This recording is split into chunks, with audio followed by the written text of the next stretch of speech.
Welcome to the Gray Stage, episode number 9 of the podcast. This is a review of the book by Greg Fernandez Jr. called The Gray Stage. This is episode number 9. We'll be covering chapter 5 today called The Living Room. For those of you with the book in your possession, we'll be on page 43.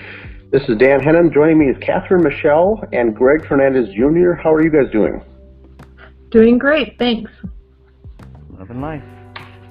Well, this is the fourth part of The Living Room. This is one of the biggest and most important chapters of your book, Greg, and we've done part 1, 2, and 3, and today's episode will finish up with episode 4. There's just so much to cover with the blood, the writing on the wall, the knife, the blood on the floor. It's just, there's so much to cover, and hopefully we'll wrap up today with some interesting things. Anyone have anything to add, or should I just start off with the reading of the first section? I say go for it. Go ahead and start reading. All right. The Koran connection. A Koran, item 4, was found on the living room floor, open to page 995. Of the several Koran torn Koran pages found in the living room floor, only 3 pages with bloodstains were labeled and submitted to the laboratory. Item 5, Item 6, and Item 10. 2 of these pages, Items 5 and 6, were found next to David. Item 6 was found under brown fabric, in quotes. The other item, Item 10, was found on the opposite side end of the living room floor next to Kamal. And then we see the image in the book of the artist's rendition of the investigator's drawing. Looking at the top of page 44, looking at the BCA lab results, the Koran and the 3 pages were not tested and not mentioned further. In fact, the Koran was barely mentioned in the Apple Valley police reports. Initially, aside from the one image of the living room wall, all mention of the blood writing, the Koran, and the note in the office bedroom were redacted from police reports. Even when the Koran was mentioned in BCA documents, it was simply referred to as a book. So that's the first section. And what are our comments there for this Koran? You know, once again, it's not mentioned in the police reports, and it's very briefly mentioned, and when it is, it's redacted in the public reports. Yeah, I was going through the crime scene photos, and the Koran is not inside of any of the Apple Valley police photos that we got. Technically, they did include this one that I have up on our screen now, but you'll notice that this is a BCA. This is BCA 4755. So when we got the original, 400 photos, 494 photos, the Quran was not in there. And again, no mention of any of the pages being torn out or anything like that. Now we know that they were trying to hide this from the public view. I think if this would have came out, if the Quran stuff would have came out when the bodies were found, I think there would have been a lot more questions, a lot more speculation. There was a ton of speculation, obviously, starting with what the police did and what they saw and what the neighbors saw. But, you know, I think I have a hard time justifying why they would hide such a crucial thing, and then at the same time try to make David Crowley look guilty. Wouldn't this, or look crazy, sorry, wouldn't this help them make the case that David Crowley was crazy? I see it differently. I see it that if they were to bring this out into the forefront, it actually disproves their case quite a bit.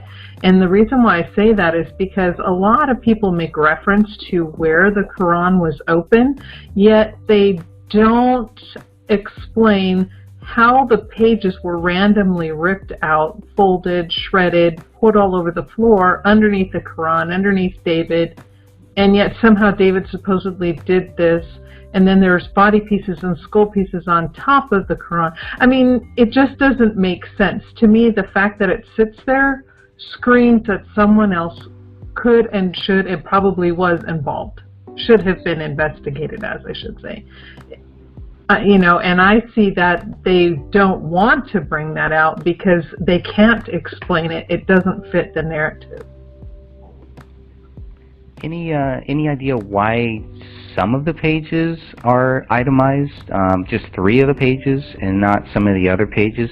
There's a page that I'm going to go back to here. We're going to look at BCA 4756, and this is next to the Quran, very, very close, and you can see what Catherine was just talking about. The page is folded here. There does look like a little rip kind of in the right-hand side, but this particular page is not itemized, and so I was just kind of wondering, why are some of the pages not included, not tested, especially this one, because you can clearly see this is right underneath David's hand here. So David's hand. Go ahead. This is Dan. I've got a comment. Maybe we can get someone to comment on this as well, someone with a background in forensics and investigations. With me not having one, all I can do is look into other things in the investigation. There was a spiral notebook in David's office, and there, whether the pages were blank or not, they itemized each and every single page of the notebook. Now, I know with a 1,000-page Quran, that's not going to happen. So I can only suspect that they had to pick the pages that were deemed pertinent, perhaps. And so that's maybe why they just took those 3 or 4 pages and did those. Now, I'm not sure why they didn't do the rest, but is that what you would conclude, Catherine, as far as how they decided or picked and choose which ones they itemized? That would make a little bit of sense, yes. I think that is a plausible theory. However, it's interesting, like Greg was saying, the pages they actually chose to document. It doesn't make sense to me in the sense that there are other pages that I think I would have looked at and would have tested for fingerprints, for blood, to see whose it was, blah, blah, blah, but it really wasn't done. But yes, I agree that, that is plausible. However, I still see that there's a lot of problems with this Quran being on the floor. So you're suggesting perhaps 9 or 10 pages would have been itemized and tested, something to that effect, a handful of other ones, rather than just randomly 3. Yes. Okay, gotcha. And now for those new to the case as well, some of our newer members, these are the only 3 items that relate to the Muslim faith in this investigation. Is that notepad signed "Submit to Allah now," the blood writing on the wall that says "Allahu Akbar," and the Quran read, the scene. And those things are the only 3 things really that related at all to the Muslim faith. And the family, Kamal's family, did suggest or recommend to authorities that those things not be made public. So I think back to our earlier question, that could relate to possibly why those things were redacted or even minimalized or not mentioned as much in the public. But you're right, if this was all out in the public on day one, this would have been a whole different, a wider spectrum investigation, whereas the family didn't know about this till I think the month of March. In fact, this was all there when the family came up to visit the crime scene, and then it wasn't really made public till the following January of 2016 when the Fox 9 News investigators broke the story about the blood writing on the wall, the Quran, and the mention of Allah. So it's very strange that I could see those things being redacted, but in many cases in your book, Greg, you mentioned that they were even minimalized. They were not even mentioned, or it did not go into great detail on some of these things. Not only redacting it, but not spending a lot of time on the Quran, which could have been very huge. With, you know, it was meant to be, I think, in the staging of the scene, it was meant to be a huge deal at the scene. That's why it was placed there and whatnot. But looks like they picked 3 pages, submitted them for testing, and moved on with other things. I think you hit on. I'm sorry. What goes on with the rest of the case, where it was all just, you know, just quickly swept under the table, and we have our man David did it. But all these things, once again, do not point to that. Go ahead, Catherine. I think you hit on an extremely important point, and that is that the Koran and the writing and the little note that was scribbled on the pad was meant to be the big factor in the case. And yet it was completely downplayed and minimized. So that, I had not thought about that, but the moment you said that, it just made a whole lot of sense. That it doesn't make sense why they minimalized it, but yes, the fact that I really think it was supposed to steer the narrative of the police officers in a whole different direction that they didn't even go. I agree. You think that would be towards somebody else, towards someone other than David doing this, especially with one of the pages, a couple pages underneath his left hand? Do you think this was meant to steer them to think that David Crowley just went crazy? Well, a lot of people that have contacted me personally, and plus some comments I've seen on the group, is when they see this, they really go along with the lines of an honor killing and want to blame Kamel's family. And that bothers me, because I'm like, this doesn't scream honor killing, and to drag them into the middle of this would be horrible.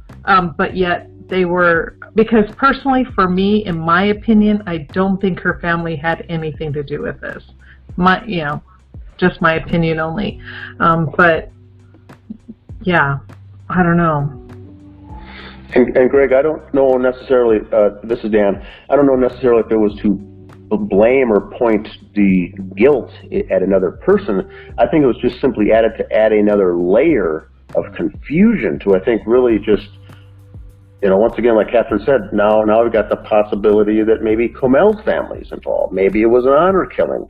Maybe someone, you know, killed this family because she married a white Christian man, and so it was added, it was inserted. Let me say that it was inserted. I think these 3 things to cause that next layer of chaos, I think, and confusion. And it was already, you get a homicide like this in a city of Apple Valley that averages one homicide per year. Now you get a triple homicide, and you insert this. This was already way over the heads of anything that these current investigators had ever even dealt with. And so I think that was part of it too, to really confuse and stymie these amateur, officially they're professional detectives, but not much experience as far as dealing with any type of homicide or murder killing, much less in an Islamic slant to it, and a possible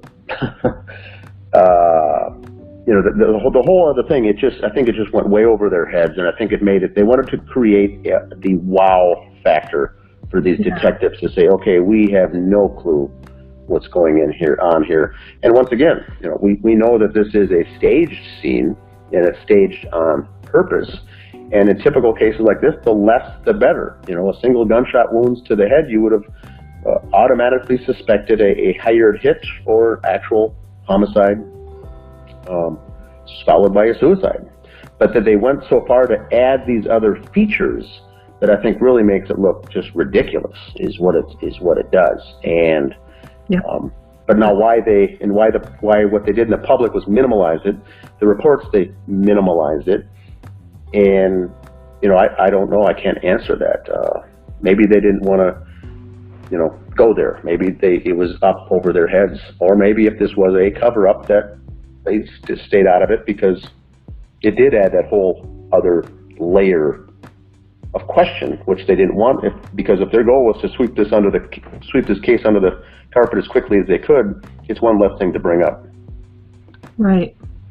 So I don't know, but those are just the thoughts that came into my head as far as why they have all this extra, to me, it also means that the killer or killers had time and had time to set up this and had time to stage, and were not worried about being discovered or caught. We're not worried about being, someone knocking on the door or police cars or sirens coming. They had the whole place to themselves. They were in no rush or no hurry to do any of this. Yep. So once again, the staging, the key thing to remember with the staging is that they had the time and the wherewithal to spend as much time as they needed to get it looking and set up the way they wanted. It was not an in and out quick murder, escape through the back sliding door and running off into the night. I mean, this is where we get back into the silencer was used, or the people were killed at a different location altogether. There was no urgency by the killers in this case to quickly wrap up and leave. They were busy spending time with all this nonsense. Dan, when you spoke with Kamel's dad, because I think one of the big questions that I still have, it's still kind of unclear to me exactly when Kamel's family found out about the Koran, about the blood writing. We know it was at least one month later. It seems like, according to the police reports, the family did not know about it until then. When you spoke with Kamel's dad, did that ever come up? Did you guys ever talk about the Koran or any of the Muslim stuff? Let me ask you this: Did you even know about it at that time when you spoke with Kamel's dad?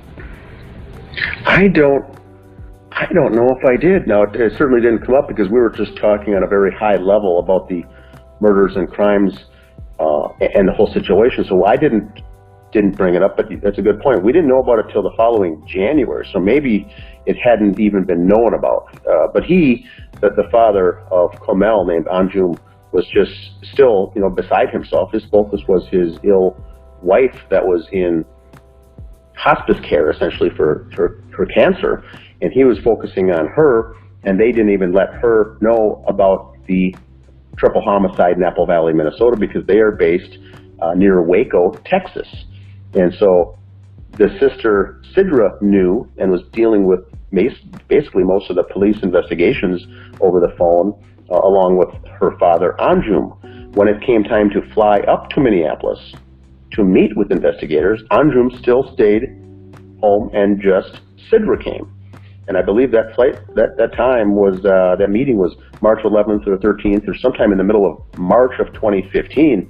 And keep in mind, the bodies were discovered of January 17th. So it was coming up on 2 months before they were even told about this scenario, is how I took it. Interesting. And then at that point, they said, keep this out of the media. And so I don't know, the timing of all that is very particular, but it sounds like this is all news to them as well. Maybe a little bit off topic, but how did Kamel's dad sound? Was he really down? Did he sound stressed? Did you get any reading about, like, anything in his voice? Was he upbeat? He seemed like he was very open and honest to chat with you about it. Well, he'd been, I think, obviously following the case, or even the pages, even though the justice page on Facebook, even though he was still working full time with his own business and then caring for his wife. And so the two things that stuck out for me was, him, when he mentioned to me that if money was not a problem, he would hire his own private investigator to look into this, because it didn't make sense to him. So he also, right off the bat, didn't believe the official narrative and said that this is just way too bizarre. The other thing is that he said he spent their time, preventing the mother from finding out. And so that was their real stress about the case and the uncertainty. The other feeling I got too was that the families between the Alams and the Crowleys were not, at odds, but they were not on very good terms. I think they were asking several things and trying to work together as both families together to get some of this solved. And the Crowleys, which means Dan Sr.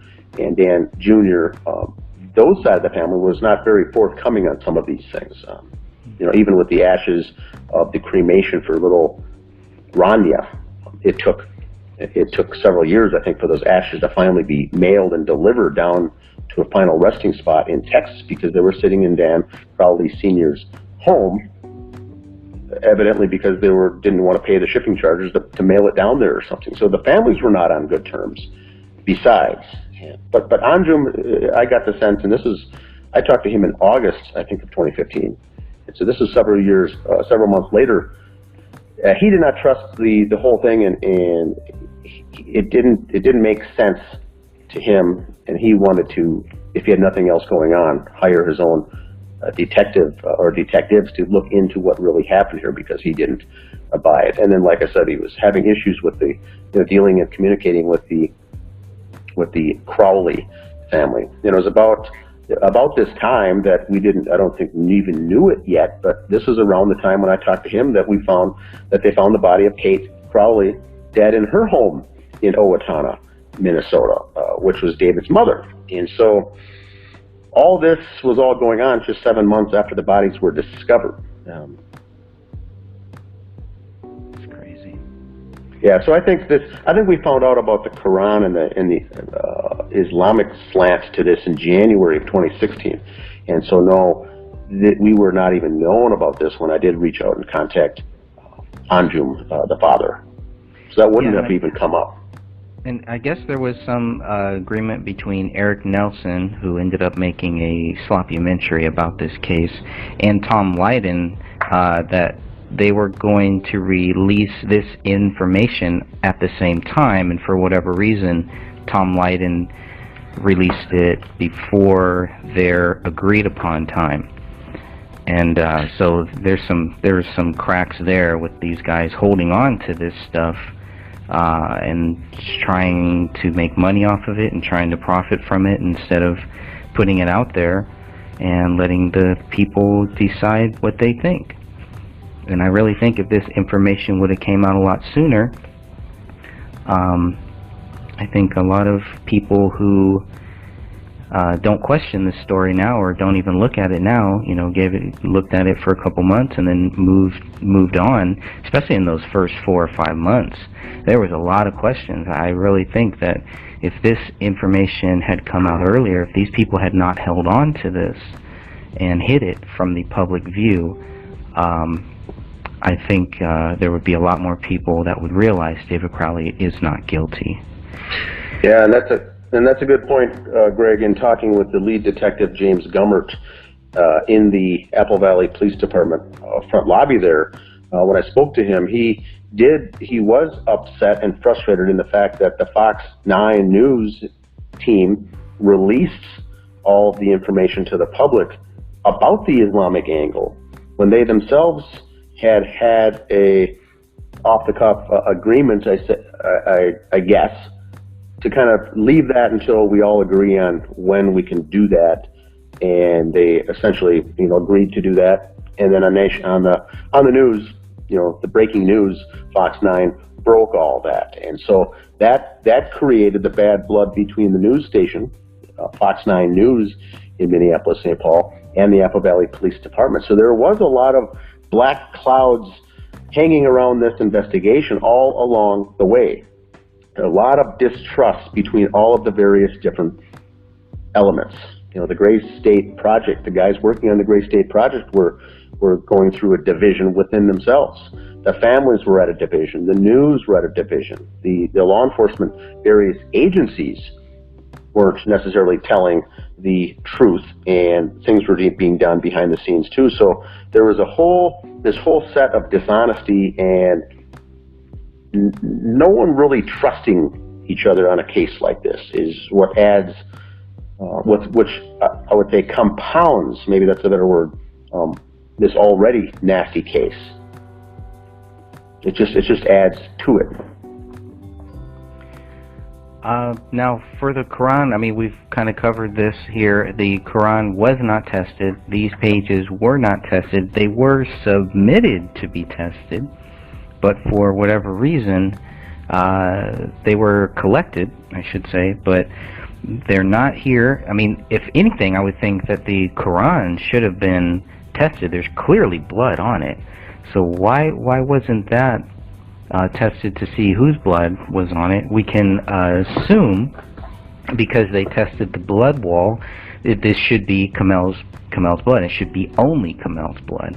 So I don't know what the difficulty. I have no idea, what that would involve. Testing blood, testing paper like this for blood, but I was shocked when I learned that they did not do any tests on any of these items, and these are very important items, obviously, because they collected them. I'm assuming the ones that they collected, 5, 6, and 10, the pages should have all had blood on them, and that's why they collected them. I'm pretty sure I could pull that up right here and see. Yeah, and while you're doing that, I want to have another comment that maybe Catherine could contribute on as well, because I'd like to get her view on this. What we never heard, Greg, we get the testing, we see the hair, we see the torn out pages on the Quran, the blood, what page it's open to, allegedly a prayer, a forgiveness prayer, but at the same time they say, the dog was rummaging around through there and could have kicked over the pages, so we don't know if it was intentionally laid on that page or not. My question is, and this is to this day, whose Quran was it? Was it David's? It was never said. Was it Kamel's? It was never said. Was it planted at the scene? Was it neither of theirs? Now, all that we know is two things. Kamel and her family were Muslim. She was Muslim at one time, and perhaps still was, so that would make sense that she would have one at least in the house. David, in the research that he did with all of his homework and his intellectual level, a high IQ, I'll call it, he had various religious books of all sorts of religions, whether he believed them or not. He was very well read, which can conclude, I believe, that he possibly had a Quran that he also owned. Doesn't mean he was a Muslim who had an issue with the faith, so it could have been his. But nowhere do we see in a typical Bible that I'm used to, and I come from a Christian background, you would have it presented to, or a name in the front, or given as a gift, or you'd have your name in that front cover or something. Was that front cover ever opened up, and was it addressed to someone? Did someone own it? Was it given as a gift? That, to me, would have been a very simple thing, to open that front cover up and take a picture for the investigators to identify, number one, whose it was. And that being missing, I think, is very interesting, because we still can't rule out the fact that that Quran was placed at the scene, and neither of them, perhaps there was no Quran in that house, that neither of those two owned a Quran. And why was it there? So those are the three options. Catherine, what's your thoughts on that? Oh, you have said a mouthful. I agree. I agree with all of that, and the fact that they didn't open it up, there isn't, as far as I know, a picture of even the front cover. There are pictures missing, because with the amount of blood that is on the side of the pages, so that means that as they're trying to open it, I would assume that's how the blood then transferred on to where you see it would have to transfer. So there would have to be a good amount of blood on the front and the back of the jacket of that book, but yet there wasn't, and maybe even fingerprints, right? Latent prints in blood, but nothing was photographed. And it bothers me too, the random pages that are pulled out and scattered. So the narrative that I'm trying to see that just doesn't fit with what the scene is saying is that David just randomly pulled pages out here and there, dropped them right there next to where he was at, and then opened it to a specific page and then laid down and put his hand there. I mean, nothing of that scene and where that book is and where those pages are makes sense or fits. Did I answer your question? Yes. And the other thing, from those who have been in our group, we've got nearly 3,800 members in the Justice for David Crowley and Family Facebook group. Those that are joined, and many of them are from the Middle East and many countries, including Pakistan, and Iran, Iraq, and all sorts of Middle Eastern countries.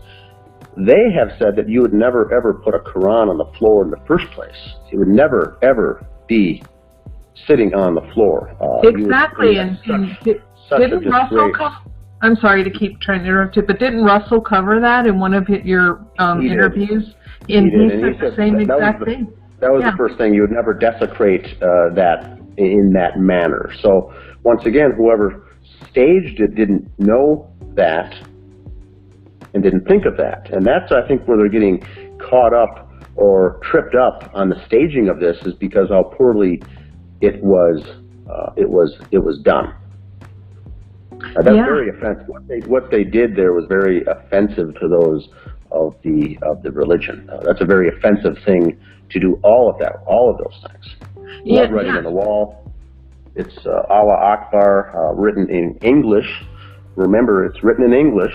Mm-hmm. Should have been written in Arabic on the wall. So, when have you ever, or those listening to this broadcast, have ever seen the words Allah Akbar written in English anywhere?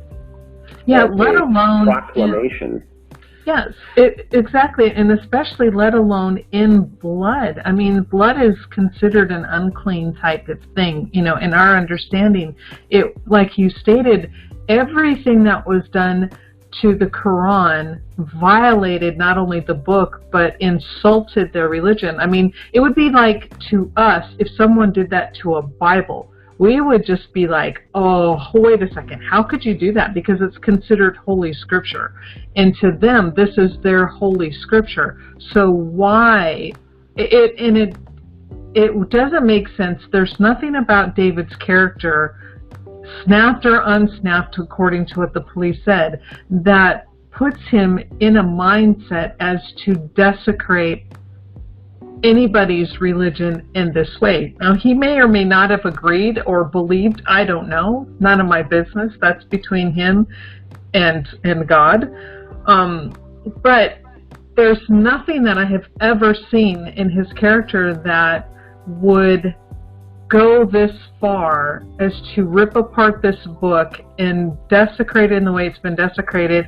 And then how does it randomly end up on this page when this dog is supposedly running through this house? The dog, now according to the police, have moved 3 bodies and could, do all kinds of stuff, and could eat all these bones and could, tear apart all this stuff. And yet, somehow, David left this page open right here on the Quran, and the dog never touched it. It's like, come on. Yeah, the other thing, as far as the narrative is pushing, is that it's opened up to a common forgiveness prayer. Now, with the Quran, much like the Bible, open to any page of it at all, one could find or speculate something that resembles a prayer of forgiveness, a forgiveness prayer or something to that effect. So there could be one on almost every page. So the fact that that is mentioned leads us to believe too that it was said that way, or the statement was crafted that way. Now, if blood was found that didn't belong to the Crowleys, as what we're potentially thinking here as part of the cover-up, those would be reasons that then they would not be tested or responded, or maybe not. There was the photograph not taken of the inside cover showing who owned this things. If it didn't push or strengthen the narrative, they wouldn't have included it in the report, if in fact this was a cover-up by the Apple Valley Police. Because we know they would have opened the front cover, they would have maybe taken a photo or not. But the fact that those things are not in here means were they selectively removed because they didn't paint the story that was warranted. That's my question. I'd like to know, who owned the Quran, and where is the photograph of the inside cover of this book? And now, so for elementary investigator detectives, class 101, that'd be something that you would take. So we know that they looked at the front cover and they looked at the front and back and saw the blood. The question is, why was no photo of the inside front cover of who it belonged to inserted into the reports? That's my question. That's, and like what Greg was listening to listing, if there's 10 or 12 pages, why wouldn't all 10 or 12 be inserted into the report and itemized. If 9 of those pages had someone else's blood other than David's and Kamel's on there, and only 3 of them have David and Kamel's, those are the 3 that presented, once again, it lines up with the story. So we get back to this completeness, this level of completeness. If there's 12 pages torn out, why wouldn't all 12 examine? Why only 3? And so what happened to the other 9, for instance? And so that's the question, is an investigation like this, we can't look at what was in the investigation or in the reports, but also what's more importantly not included, or what's missing. So right. I think Greg has a good point there. I mean, you both bring up excellent points. And, if they had tested this blood, because as far as we know, it was never tested, but if the blood on this Quran comes back to be David's, they have a huge problem. The entire theory of David did this is straight out the window. So did they not test it to CYA? Or did they not test it for multiple reasons? And I agree with you. Why didn't they take a picture of the inside cover? Why didn't they take a picture of the outside where there's got to be obviously blood, some type of fingerprints, palm prints in blood on the covers on the outside? I mean, they took a photo of the gun magazine when they pulled it out of the gun, and there is a latent print with a very good ridge detail, which in the latent processing, and I know this is off topic, but then they say there's not enough detail and they can't figure out whose print that is. And I'm calling BS on that all over the place. I mean, we see great ridge detail.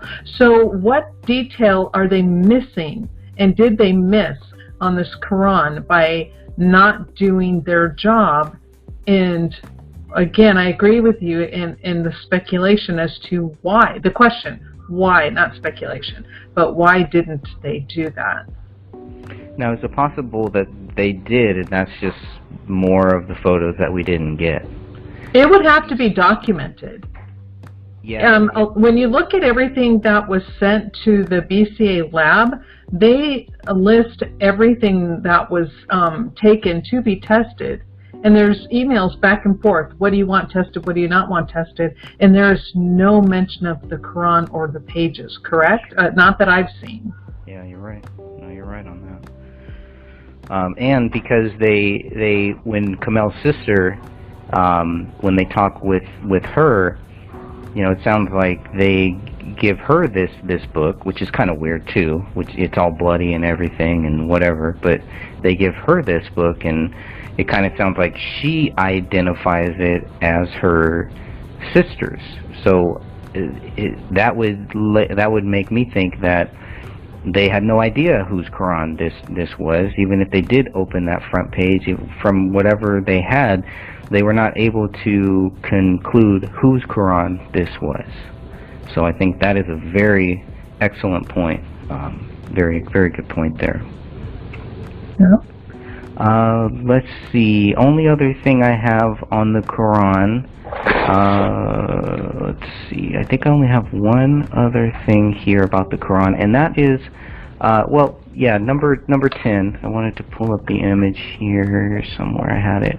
That kind of shows, how far number 10 is from everyone else. So, looking at the DNA.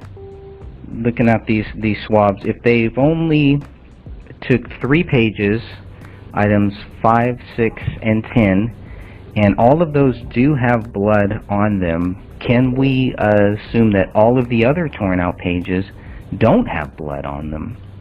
And if they don't have blood on them, that's, it gets even weirder, because they're tearing out pages before the book is bloody, and then they're tearing out pages after the book is bloody. So looking at some of the other pages in those crime scene photos, and I would encourage people to look at all of the crime scene photos and look at the other Quran pages that were torn out but are not actually mentioned here. I don't see any blood on any of those other pages. So why would somebody rip out pages first and then get their hands bloody, and then rip out more pages, and then put one bloody page, item 10, all the way over here to the left of Kamel, if we're looking at this this sketch that they've drawn here. I always thought that that was weird, that most of the Quran pages are actually next to David. And doesn't that show that somebody was ripping it out? I mean, why would they rip it out close to where David was? If this was a thing against Kamel, wouldn't they rip it out next to her? Wouldn't we see more pages, more bloody pages, definitely, next to Kamel as opposed to David? Why is the Quran so close to David? Item 4 here. I mean, exactly. And just because we can't see blood on any of the other pages, and the police should know this, and definitely the lab technicians that were there know this for sure. Just because you can't see it doesn't mean it isn't there. There's blood, like if you are touching a surface with your fingertips, and say you have bloody fingertips, and you touch stuff, and to where eventually where the print is no longer visible, but that blood is still going to be on that item. You can't see it, but they can bring it up with different solutions. So again, it goes back to why, like Dan was saying, why weren't these, and you said it too, why didn't they document? Why were they not tested, photographed? They failed on so many areas. And one last thing here for the Quran, then we can move on if you guys want to, but it's pretty interesting what they did consider things worthy to document and what they didn't. Like with this image here, if you look at BCA 4764, they have documented this page here, and on top of the page is a huge piece of skull, or a huge piece of somebody's head, whatever you want to call it. This is a huge piece of flesh that's never mentioned, never documented, and I think if Catherine hadn't done so much great work on the whole blunt force trauma, I wouldn't have thought anything of it. And we were talking about things and why they weren't documented. I mean, this is obviously, this is a big one, because this is a huge piece of flesh, of somebody's skull, of somebody's head. And why isn't that documented? So it's very selective, not only in the pages, but just in the items that they choose to document, and the items that they don't ever mention. Exactly. I would have tested this. You could have clearly found out whose piece this was. I don't know. I agree. Anything else on the Quran? I think we've covered about everything I wanted to cover here. I don't have any other notes on it. Should I move on to the floor bloodstains on page 45? Yeah, let's do that. Hey everyone, you are listening to the Gray Stage Podcast. I really appreciate all of your support and your help. I wanted to remind you that if you haven't heard of Anchor.fm, it's a great, easy way to make a podcast. First of all, it's free. There's creation tools that allow you to record and edit your podcast right from your phone or computer. Anchor will distribute your podcast for you so it can be heard on Spotify, Apple Podcasts, and many more places. I love it. You can make money from your podcast with no minimum listenership. It's everything you need to make a podcast all in one place. So if you're thinking about making a podcast, go to Anchor.fm and check it out right now. Now back to the show.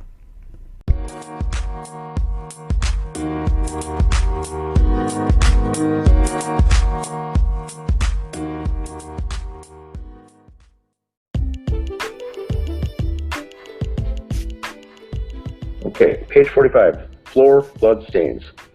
7 blood swabs from the living room floor were labeled as item 13, 14, 15, 18, 19, 20, and 32. Of those submitted, only item 14 was tested for DNA.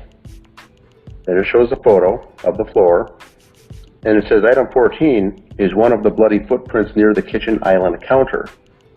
The DNA profile of this item matched Kamel.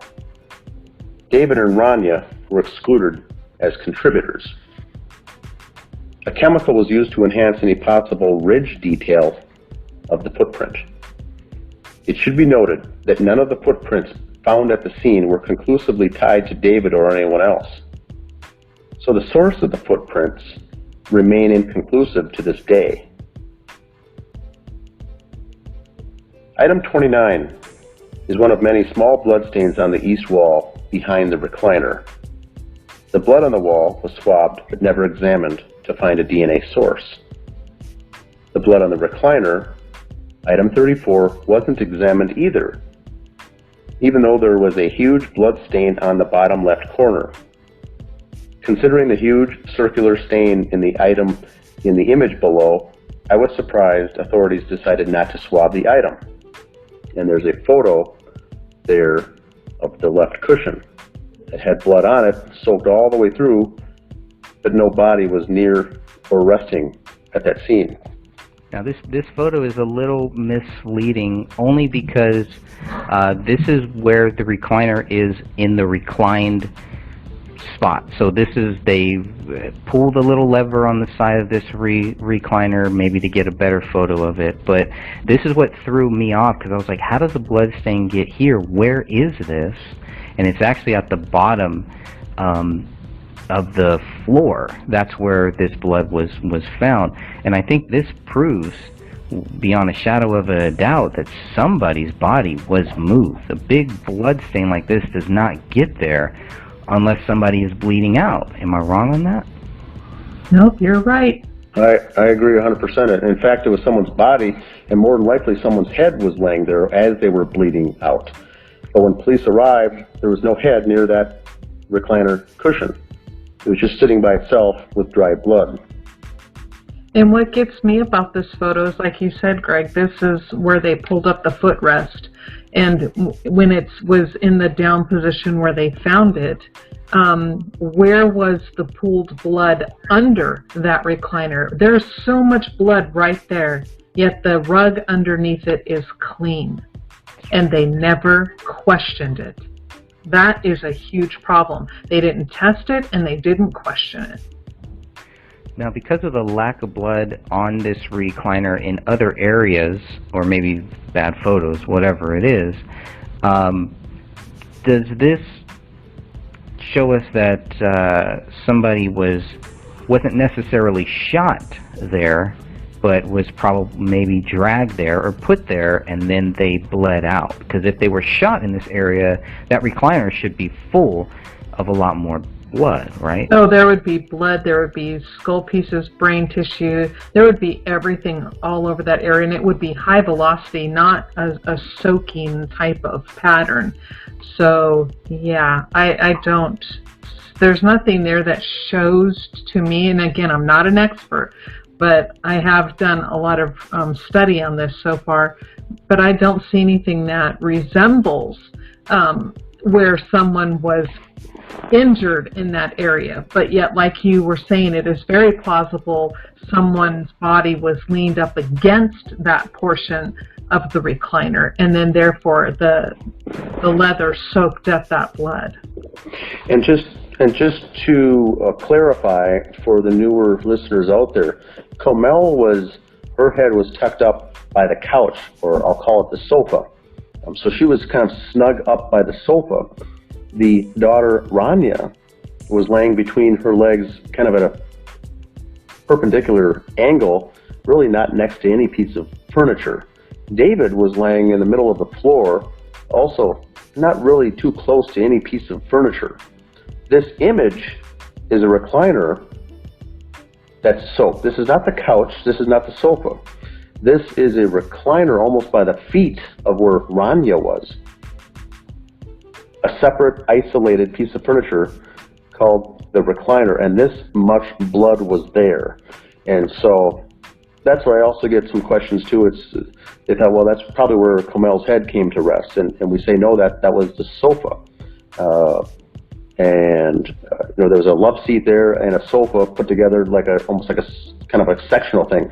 But this, I repeat, this is the standalone recliner that's in the middle of the room that had this amount of blood on it. And you're right, Greg, with a shooting, there would be blood spray, spatter all across this recliner. all we have is just soaking. So it's as if someone was shot or injured and their head came to fall or came to rest near that, and the person was bleeding out to cause that much soaking. But whoever that was moved because no one was found there. So then the question becomes, why or who did the moving? And if David was the one shot last, allegedly, it couldn't have been him. It couldn't have been his blood. So if the testing would have been done, this would be obviously Komel or Rania's blood. But if it came back that it was David's, then we have another problem. So I think that was either selectively not included or they didn't do the tests. Because there's a great picture of that recliner in the middle of the room next to the Christmas tree, not near the sofa, not near the sectional, but it had the single most item with the single most blood on it, other than some random spray or spatter on the hardwood floors that appears actually to be medium velocity spatter. But there was nothing on this recliner except the bottom corner that was soaked, so heavily soaked in blood. So someone died or was dying or was heavily injured at this location. But once again, authorities show up. They were in different spots than this. No one was within probably 2 or 3 feet of this recliner. Yep. Very strange. Should I continue on page 47, Greg? Okay. Top of page 47, it says, hair and small bloodstains were also present on the upper right portion of the recliner, but not mentioned in the reports. Another curious item in the living room was the blood stain on the south wall, just below the light switch, labeled item 33. This item was one of many blood spots on the wall closest to the front window. DNA tests were never performed on this item. Item 31 is a bullet fragment found near the south wall. The fragment was submitted as evidence into the nuclear DNA section of the BCA laboratory analysis request, but was never tested for results. Also found on the living room floor was a Surface Pro tablet labeled as AV-45. A year or so after the crime, I was able to ask Komel's sister Sidra about the tablet. Komel and Rani had a DVD player next to them, Sidra explained, which makes us believe they were watching a movie, and he came from the basement, end quote. Sidra suspected Komel and Rania were watching a movie on Netflix when they were killed. And then there's a photo of the Surface Pro. Page 48.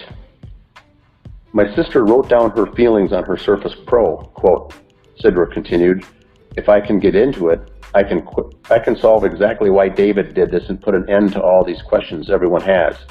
She has a diary, end quote. At that time, Sidra did not believe police were able to bypass the password screen and gain full access to the device. I told her there was software she could buy to bypass the password and break into the computer. I was a little surprised that police told her they couldn't get past the password screen on the Surface Pro. Police couldn't without risking losing the information, Sidra responded. Police were eventually able to extract the data from the Surface Pro, according to Sidra. Just talk to my dad, she said. Sidra informed me they couldn't get into the iPhone, but they did get into the Surface Pro, and they didn't find anything. When the alarms retrieved Komel's possessions from police, the SIM card for Komel's iPhone was missing. It's unclear if police removed the SIM card or if the card was missing when authorities collected the phone. Period. There's a lot Lots there. Lots there. Yeah, there's a whole lot to unpack. I'm hearing a lot. There's probably a lot of people listening. But wait a minute. Hold on. Wait a minute. And that's exactly what, I mean, she got a lot of flack from when I posted this. She got a lot of flack for this stuff, and I was glad that she was able to talk to me and to give me this, to let me know her side, some of her thoughts The fact that I guess I can, go back over some of those things there, but I guess just sticking with what she was saying,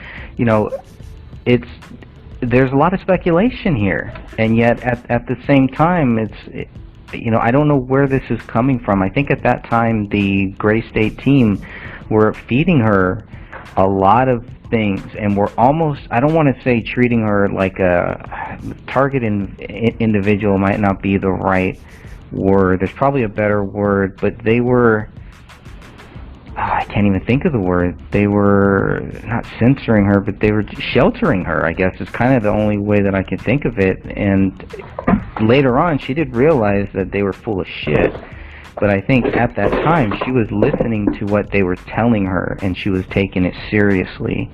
And I'm just glad that she was able to listen to us, too, and to hear some of the alternative theories, more based on fact than just listening to a bunch of people that wanted to take David Crowley's project and make money off of it. Yeah, that is good. And there's one thing I want, that it's not just Sidra, but a lot of people tend to think that if, like she was making the comment about the police would, accidentally get rid of information if they try to access it. That's not true. They make copies of hard drives, and then they work from the copies, where the actual device itself is never in jeopardy of being damaged. So, that was never going to happen. They had plenty, they could make as many attempts as they wanted to without ever damaging the original device. But, oh my goodness, there's just so much to cover in this last portion of your chapter. Well, we can start in the middle of 45 there. Catherine, I've got a question for you. Of the blood swabs, there was 7 things were taken for blood swabs and submitted. Only one of them was tested for DNA. So number one, is that correct? Would they typically test them all, or just pick one, or why was it only one was tested for DNA? What they should, what I have seen done, and I don't know if this is across the board, but you would think it should be. If they're collecting items and blood swabs from the same vicinity, they would only generally take one swab and test that because it's all right there. But when you have blood coming from one wall 4 or 5 feet away, another wall 6 feet away, another area 3 feet away, they should test that individually because they don't know. It's coming from different areas of the house. They have no idea whose blood that is. They have 3 victims, blood on almost every wall, but yet they only test one particular item? Does not make sense. And I remember reading the email exchange between Joe Cooksley and I forget which officer it was. They're like, okay, do you want me to test? And they quoted more than just one. And that came back saying, no, don't worry about it right now. We'll just test just this one. And they're like, well, okay, So they were prepared. The lab itself was prepared to test. But it came back from the police department, no, only test one. It also seems like the crime technicians, the crime scene techs, were doing their job. They were getting the swabs. They were collecting all the evidence. And then when it got handed over then to the next chain of command to do the testing, it's at that point they either said no or didn't want to do it or weren't interested in doing it.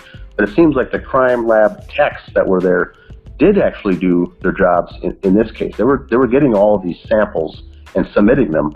And at that point their job is done, right? Then somehow once we get it to the testing, decisions are being made then by various people that the 3 of us, I guess, don't necessarily believe were accurate or correct. But the crime scene techs were at least collecting what they needed to collect. Did they not? Yes, well, they collected a lot of the blood, and if they didn't collect it, I mean, at least they were documenting it. I don't recall seeing a collection of the blood drops on the dishwasher. Now, I could be wrong. It's like I said, I don't have all of my stuff with me. In fact, I don't have anything with me in front of me because it's still packed away in boxes. But they should have tested gathered and tested the blood drop on the floor, the blood drop inside the dishwasher, which I don't believe was ever done. They should have tested the blood on the smear, the transfer on the wall next to Rania's bedroom. I mean, but yet, so did the crime techs, did they get those swabs? I don't think they did. I don't think they got all of them, but it's evidence that they were really trying because there was so much there. I don't see that they were trying to avoid things on purpose, I guess is what I'm trying to say. I don't think it was nefarious on their part, but yeah, for the most part, I see they really were trying to do their job. Yeah, they didn't test any of that. They didn't, if you look at the nuclear DNA report, yeah, they didn't, that's not even listed. So only item 14 is listed, which would make sense why out of all of those ones that we mentioned, only 14 is tested here, because it was the only... Yeah, and I still have yet to see somebody's toes look like that. I am sorry, I will never believe those are footprints. I have never seen toes that look like that, especially look at the one with the circle with the long line going down it. It's like, no, that's not a footprint. But, you know, especially the blood drops in the kitchen and in the dishwasher. Those are passive. That means someone was bleeding on the way. And was that to the sink or somewhere around that dishwasher area? Can't even remember what the kitchen looks like now. There's one on the floor of the dishwasher. Correct. Next to the floor, and then there was one inside of the dishwasher. Correct. And both of those were from straight above. They were perfect cylinders. Yes, so they were. passive, as Catherine was saying. Yes. So those definitely should have been swabbed and tested without question. But I don't even think they were swabbed. No, they weren't. They're not even listed. They're not listed as, no. And then the ones tested on the floor of the alleged footprints, they came back and said that those were Kamel's, and that makes sense. That's probably was Kamel's blood. But our question is, whose footprint was it? Who tracked in the footprint, if indeed it is a footprint? And so they say that Kamel had socks on, Rania didn't, and David was sockless. So they said it must have been David's footprint, but we never see any other secondary test from David's foot or a photo of David's foot showing that he indeed had blood on his feet to even conclude it was a footprint. So we don't even know, like Catherine said, if it was a footprint, but what they did was see what looked to be a footprint, saw that David had no socks on, and came to the conclusion that it must have been his footprint. Well, the question is, who put it there? We know it was Kamel's blood. If it was a footprint, whose footprint is it? We still don't have the answer. Was it even a footprint? So the question is, how did it get there, whatever it was? Yeah, and can so you go that's back? what we're not getting. I'm sorry, Greg, could you go back to that one photo you just had of 21? And it looks like there are actually 3 passive drops of blood on the floor, and they only point to 1. Yeah, right there. Can you zoom in a little bit more on the 21 arrow?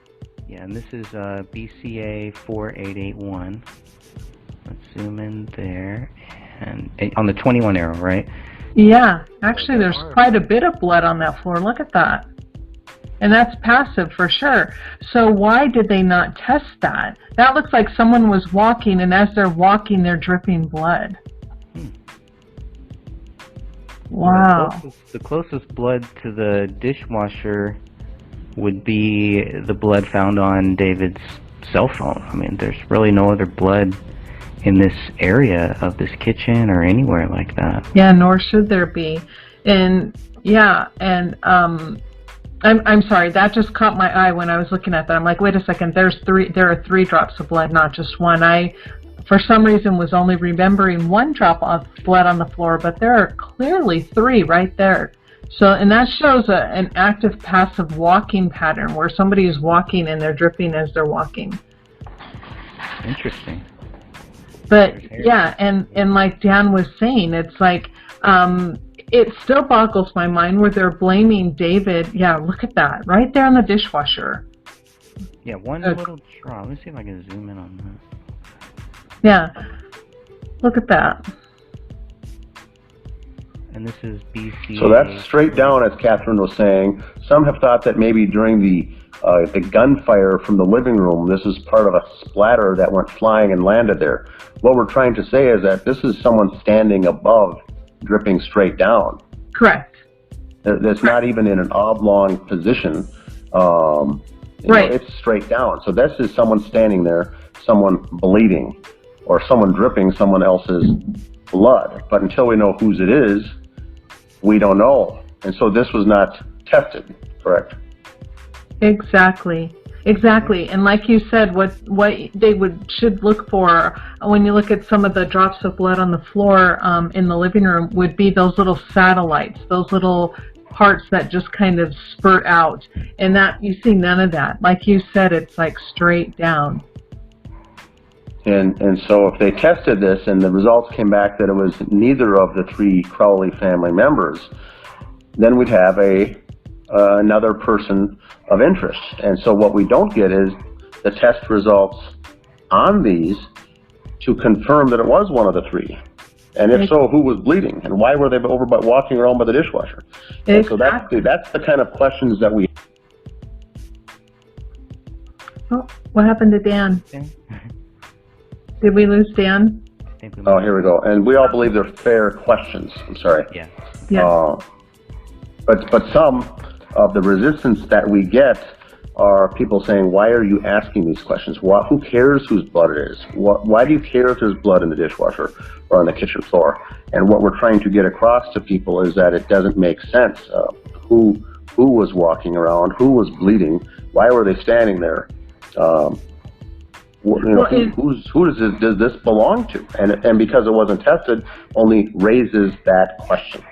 Exactly, and in cases like this, if there is another person, which we believe they were murdered. So the murderer, generally in cases like this, it's indicative to the police that there was someone else walking around. So if you have all of the victims in the living room and no real amount of blood in the kitchen, but yet except for these drops, that should have set off little alarm bells in their head, right? They should have said, there was a perpetrator in here dripping blood, so whose blood is it? We need to find out. Was there another person here? But they didn't do any of that.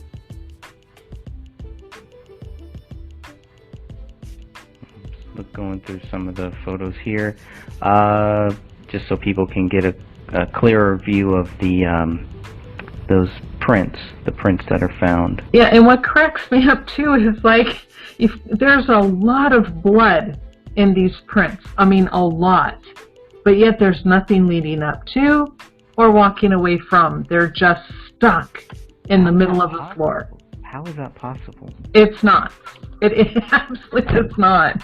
I mean, were some of the other ones maybe wiped down and the killers missed these two, or any thoughts on that? And we do get a lot of questions of this from new folks as members of the group. They'll say, obviously it was David, his footprint was there. Why are you guys spending so much time on all this? And the point is that we're trying to say, like Catherine said, is there are not 2 or 3 footprints leading up to that counter. There are not 5 or 6 footprints. There's one.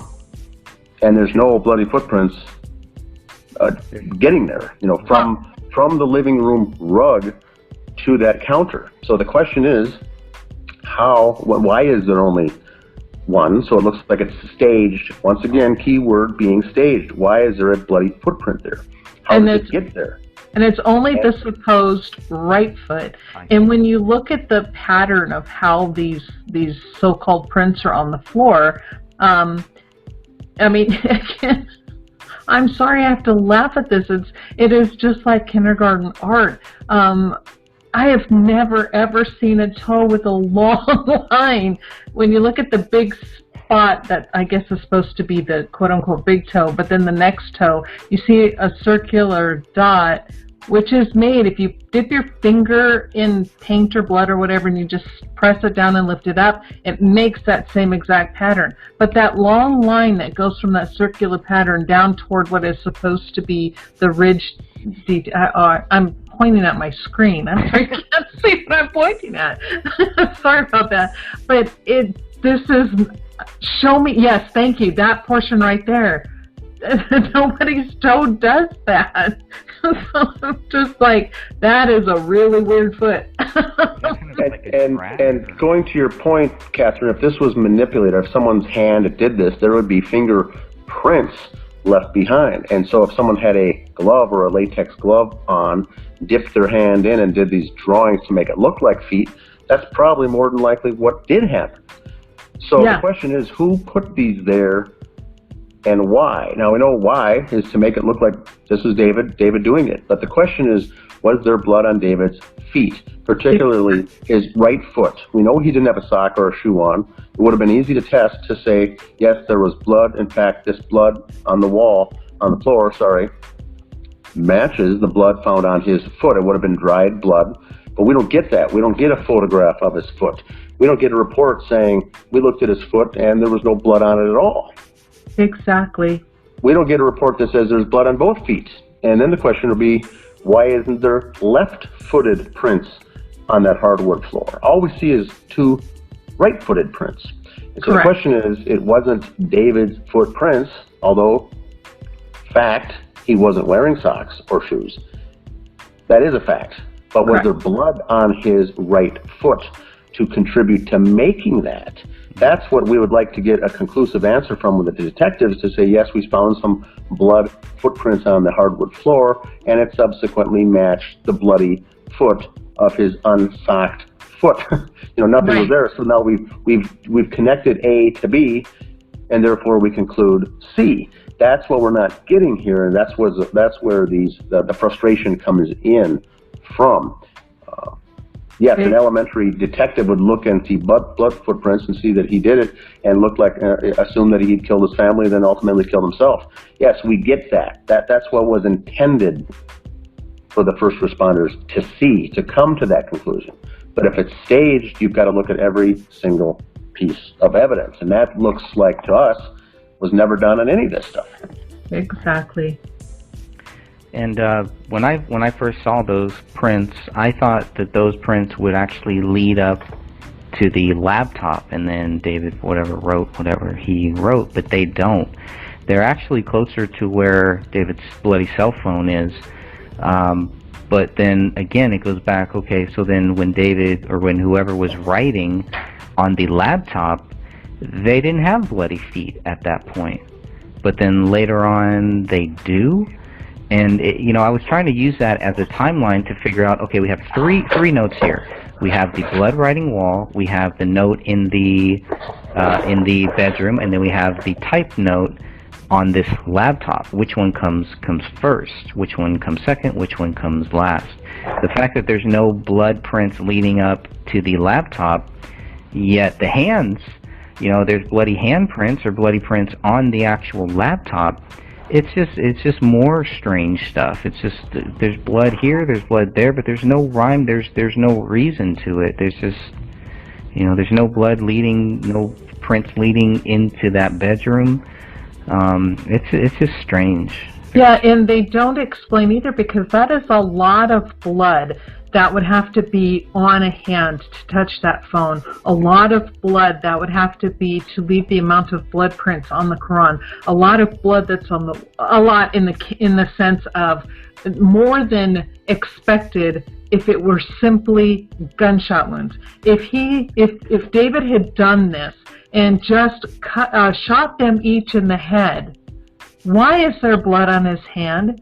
Yes, they're saying that, he wrote on the wall, but then also, if there are bloody, quote-unquote, bloody footprints on the floor, and he's moving around and doing all this stuff, walking up and down stairs, there would be, quote-unquote, real bloody footprints all over that floor, or floors, plural, and the carpet, on the rug, in the kitchen, going down the stairs. But yet there's only two of the supposed right foot in front of the island. just none of this is making sense. I would like to jump ahead to the Surface Pro, if I could. Sure. Mm-hmm. I've got several questions on the Surface Pro.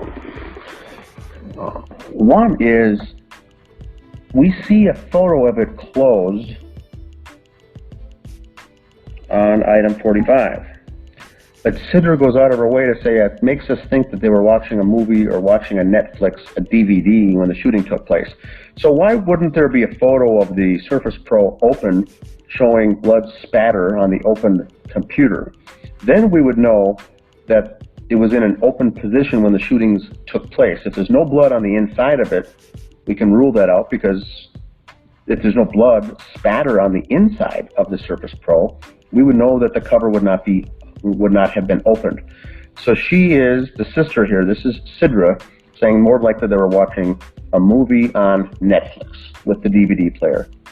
Well, that is certainly plausible, but all we would need is a photo of the case open or closed to prove that was the case or not. Next is, if they were streaming a movie on Netflix, I'm sure the investigators would have contacted Netflix with the user account to see when that movie was streamed, who was watching it, and when did that movie end, and what date were they watching the movie. This would certainly help come up with a timeline that we still need. We still don't have a timeline. Now, back then, so there's the top of it, but not the inside of it, which means it may very well have been closed. If the Surface Pro was closed, we can throw any concept of them watching a movie or a Netflix DVD out the window, because that was not the case. But we don't know, because we don't have an image of the interior of the Surface Pro. Now, we have to keep in mind that back then, 2014, that Netflix was still common to receive these discs in the mail, watch them, and then return them again. You actually get the DVD hard copy. Here we are 5-6 years later, and most people just stream them. You're not getting the actual DVDs in the mail. So the question is this: the Surface Pro, if it had a DVD-ROM player, what was in the DVD-ROM? What movie were they watching? We've never seen that. Sidra got the Surface Pro back. Was there or was there not a DVD inserted? What were they in the middle of watching? If there was nothing in there, they weren't watching anything. Right. So the question is, the response from Sidra that she gave, that she provided to Greg, was a lot of suppositions of what she thought took place, but there's no evidence whatsoever. They got that Surface Pro back. They could have ejected the CD and said, oh, they were watching this Disney movie. Or there could have been reminders in the mail coming from Netflix saying that this following movie was never been returned for months. Right? Right. If they were watching a movie and they were all killed, wouldn't Netflix have been giving them late charges about the movie? And so it's questions like that that we do not have. It's questions like that that we do not get answers to. Well, and too, I want to make note that if that laptop there was found, okay, look at that, right? If you could keep it right there, if that is blood, which it probably could very well be, on top of that, what that pattern does not suggest that it was on its side, leaning against the couch when it was hit with the blood, like that. There is no dripping down of the blood spatter on that Surface Pro. Look at that. It's just like it was lying flat on the ground with the lid closed, or wherever it was, when whatever material that is landed on top of it. And then, because when it's shown next to the couch, you're assuming that right there, that is the in situ position. That Surface Pro, it looks to be lying on a piece of paper that was chewed up by a dog or something else. So that looks to have been placed long after the bodies were in that position. So who came in and put that there?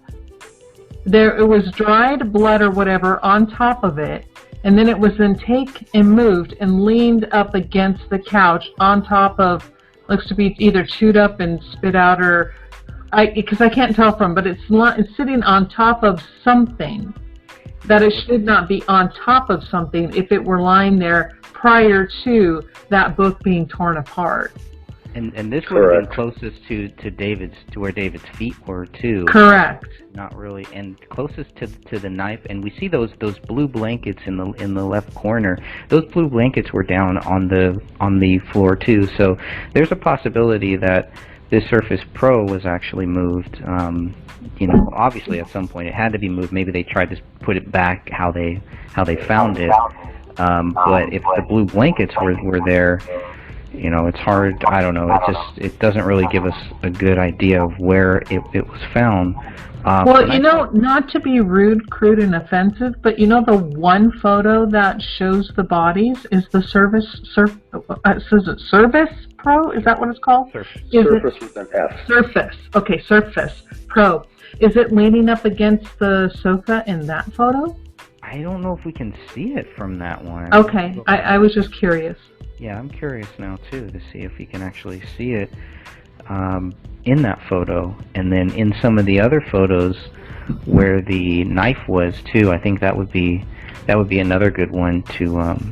Yeah, because right there, look, it's on top of paper. Yeah, it is. Yeah. And so right there, it tells them that someone else came in after they were all dead. And after somebody put the paper. Shattered. Yeah, I mean, obviously it was after they were all dead, because that is crumpled paper. It looks damaged and probably walked on by an animal. And with a chewed up piece of scarf next to it, that was placed way after the bodies were there. So, I mean, this is what I'm saying. There are so many aspects that if the police just looked at one of them, they would have known that this was a triple homicide.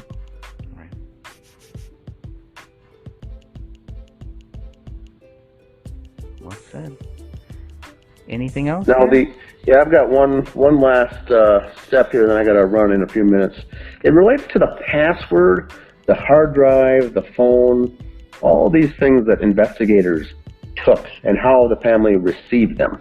Now all we hear is that the Apple Valley Police Department returned the phone with the SIM card missing. They returned the Surface Pro without being able to access it.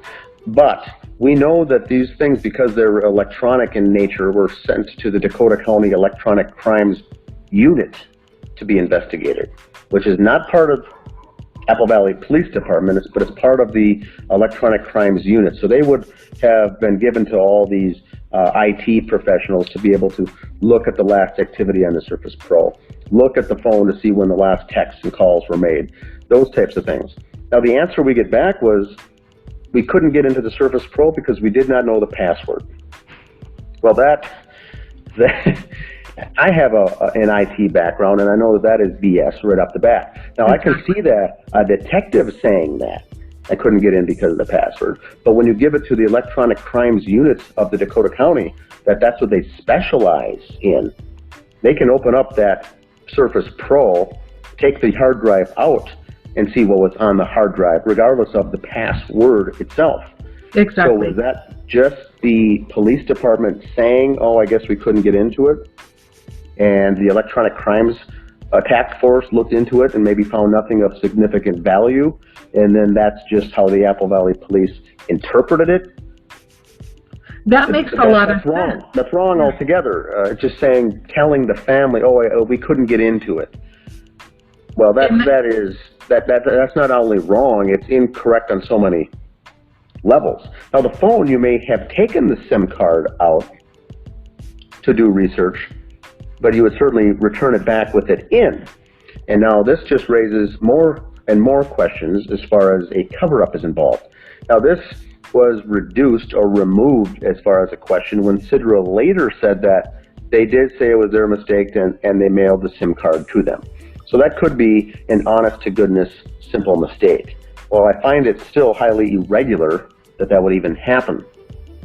So I'll leave it at that, but the password, we couldn't get in. We couldn't get in the contents. That Surface Pro found at the scene, along with a phone, would be able to provide the detectives with a clear timeline when it was last used, when would it last access the internet, when was the last email retrieved, when did the battery die, was it still plugged in, was a movie watched, were they surfing the web? All those things, they'd be able to have a crisp, firm timeline of when the activity stopped. Not to say when the crimes were committed, but when we know a time in a line in the sand that when it was ended, when the crime ended, we'd have a timeline for that. Right. And so that was never done because they gave the simple excuse that we couldn't get in it. The phone, well, we didn't know, but here's the phone back and it's missing a SIM card. Well, we've already looked into the AT&T phone records and found out that what the family members were telling police as far as the most recent text and the texting activity doesn't line up with what actually happened. And so we already know that there are lies from family members of the Crowley family to law enforcement as far as sending texts, last texts to the family in the final months. After looking at the records ourselves, we know that those texts, incoming texts, were not done and were not delivered, and those phone calls were not made. And so, once again, the Surface Pro would probably be able to provide more, but conveniently enough, we do not have that. So, it's very frustrating as we see this. Now, Sidra doesn't help herself. This is the Sidra. Sidra is his sister, sorry. By saying that it looks like they were watching a movie when David came up from the basement to kill them. Well, that is another planted story or an opinion of what may or may not happen. We already know from the evidence that that's not what happened. There was no bullet found from David, and David didn't commit the murders. So the question is, how did they die? That's fair enough to have an opinion of what she thinks happened, but once again, Greg, you mentioned earlier that Sidra was doubting a lot of this, and it didn't really make sense. And then she flew to Minneapolis and met with the guys from the Gray State, and by the time they met, and by the time she left, they had all taken her back to the airport, and were all best friends on Facebook the week after that. And she was singing a very different tune, saying David did do this, and now the case is closed. So what you have is a very vulnerable suspect sister that is dealing and spending time with highly controllable people that are very manipulative. And what we see now later in the aftermath is she cut off all ties with these folks after that, once she found out that she was being led astray anywhere. But it's the level of deception, it's the lies that really gets us to where we are here today. Right, and like you were saying earlier, Dan, to tie it all together, what you were saying at the beginning is it's layers. They were very good at creating layers of deception. And yep, sooner or later you're going to spend enough time on layer 1, and then you're going to spend time on layer 2, and by the time you get to layer 3, well, I've got a family, I've got a job to go to, I don't have time to research this, and then you lose interest. And with the 3,800 of us left, where we don't buy that situation, we have looked into it. It doesn't jive. Right. And so we know something's up, and now the question is, after sending things to the Dakota County Sheriff's Department, the Minnesota Attorney General, the Apple Valley Police Department, they have this information. They have the inconsistencies. And we're talking dozens of inconsistencies. Right. And so nothing's coming from it. What is the question? Is it a cover-up, or did it become a cover-up? But it's not what it is. It's all that we know is that it is not what the official narrative is, and therefore the official narrative is incorrect or wrong. The question then is, what really happened? And my biggest problem, and I got to take off here in a few minutes, is that the killers and the perpetrators of this family are still out there walking free to this day, and this is a heinous crime scene. Yeah. That's what we need to keep in mind. These people are still out there, and this wasn't done by one person. Yep, I agree with you, and that is the disconcerting factor is when you look at everything that we're looking at right now, the blood, the pages of the Koran, and what should or should not be there, what they did and did not test, and it's so evident that there were multiple murders in this case. And how can any of them feel safe knowing that their family is also exposed to these killers? I don't know. I don't understand how they could easily just walk away and be part of or help to keep a cover-up going. I don't understand. I agree. All right, guys, I gotta run. I'll see you guys next time. Okay, thanks, Dan. Thanks, Greg. Thanks, Catherine. Thank you, Bye-bye. Dan. Bye. All right, Catherine, unless you have any other any final points here, we can go ahead and shut this one down. No, that was all I had to say. So I'm done if you're done. Awesome. Well, thank you very much, and I look forward to coming back here. And next month we're going to be talking about the kitchen. So we'll go over all the things that we found in that kitchen. So I hope you'll be able to join us again for that one. And that'd be great. This is episode number 9 of the Gray Stage podcast. Even though on the title it says by Greg Fernandez Jr., it's really a collective effort from everybody who has helped me, everyone who has been tolerant of me, been tolerant of my views, some of my short-sightedness at certain points. But I am always willing to say that I'm wrong with this case. I've been wrong many times, and I have no problem with that. As long as I can get to the truth, that is what matters. And I think for many of us, many of the 3,800 people we have in the Justice for David Crowley and Family Facebook group, that is the purpose. It's not about proving our theory. It's not about thinking that we are right. It is just about finding truth and finding justice, getting justice for this family. And I think that we continue to get justice. We always win. We have won. We continue to win as long as we don't give up, as long as we just keep on searching for justice, searching for answers, searching for truth. We are getting justice for this family by not letting this case die, because there is something very strange going on here. And more than likely, there are some killers out there. And as we know, you kill once, chances are you're going to slip up. And hopefully we'll be there to catch them in that. So God bless you all. Thank you again, Catherine. And I will shut this down until next time.